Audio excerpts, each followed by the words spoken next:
मैं पढ़ा लिखा हूं, पहले सरकार में ऑफिसर रह चुका हूं, इसलिए मेरे को पता है कि सरकार कैसे चलानी है और सरकारी काम कैसे करना है। तो जब ये उसमें भी सफल नहीं हुए काम रोकने में, तो इन्होंने मेरे को गिरफ्तार कर लिया। मेरे काम से इन्हें इतना डर है कि इन्होंने जेल में हर तरह की कोशिश की कि मैं सही सलामत बाहर ना आ सकूं। इन्होंने जेल में मेरी दवाइयां बंद कर दी। मैं शुगर का मरीज हूं और पिछले 10 साल से मेरे को रोज 4 बार इंसुलिन के इंजेक्शन लगते हैं। इन्होंने जेल में मेरे इंजेक्शन बंद कर दिए। इससे मेरी किडनी खराब हो सकती थी, मेरी मौत भी हो सकती थी। इनके इतने षड्यंत्र के बाद भी भगवान की कृपा है, आप सबका आशीर्वाद है, संविधान की ताकत है और सुप्रीम कोर्ट का न्याय है कि आज मैं जेल से बाहर आ गया और आप लोगों के बीच में हूं।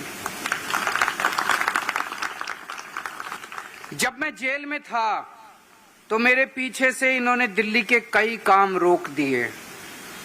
मेरे को जेल से बाहर आने के बाद अब पता चल रहा है इन्होंने कई काम रोक दिए, जैसे टूटी हुई सड़कों की मरम्मत नहीं होने दी, सीवर की सफाई रोक दी, जगह जगह पानी की सप्लाई खराब कर दी इन्होंने, अस्पतालों में दवाइयों की बंद कर दी, अस्पतालों में टेस्ट बंद कर दिए।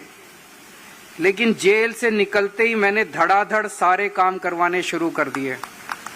हो रहे हैं कि नहीं हो रहे अब शुरू काम धीरे धीरे सारे? तो इस षड्यंत्र में भी ये लोग सफल नहीं हुए।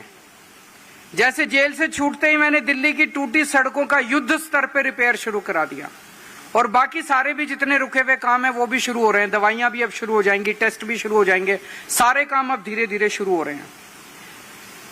अब इन्होंने प्लान एक और बनाया। इन्होंने प्लान बनाया है किसी भी तरह से दिल्ली की सत्ता हासिल करो। दिल्ली की सत्ता किस लिए हासिल करो? काम कराने के लिए नहीं। दिल्ली में जो 10 साल में काम हुए हैं उनको रोकने के लिए, ताकि गुजरात की जनता इनसे ना पूछे, उत्तर प्रदेश की जनता इनसे ना पूछे, उत्तराखंड।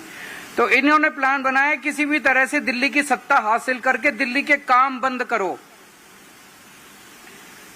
अब बात आपके हाथ में है।